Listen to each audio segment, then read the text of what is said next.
Hyderabad Abids police station పరిధిలో చిన్నారుల missing సుఖాంతమైంది. ఘటనపై దర్యాప్తు చేపట్టిన పోలీసులు 12 గంటల్లోనే ఛేదించారు.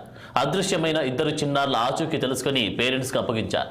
ఇక చెల్లెలు బావ చనిపోవడంతో వారి పిల్లలిద్దరూ మురళీధర్ బాగ్కు చెందినటువంటి శ్రీనివాస్ వద్ద ఉంటున్నారు. ఈ నెల 5న ఆడుకుంటామని చిన్నారులు చరణ్ కుమార్, వినయ్ కుమార్ బయటికి వెళ్లారు.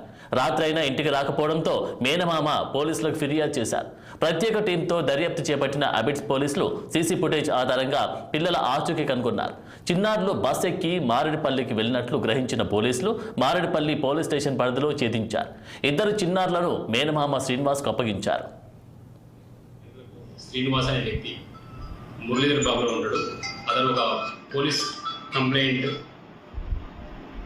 ఏమనగా అతని అక్క కొడుకులైన చరణ్ మరియు వినయ్ కుమార్ 10 సంవత్సరాలు మరియు 8 సంవత్సరాల వయసు గల ఇద్దరు పిల్లలు ఇంటి నుంచి తప్పిపోయారని మనకు పోలీస్ కంప్లైంట్ ఇవ్వడం జరిగింది.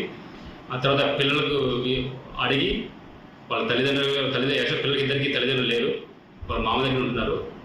వాళ్ళ పిల్లలను అడిగి వాళ్ళు ఒకవేళ వాళ్ళ మామ ఇంటికి వెళ్తారా లేదా వేరే వాళ్ళ బంధువులా లేదా హోమ్గా అడిగి వాళ్ళ నిర్ణయం ప్రకారం మేము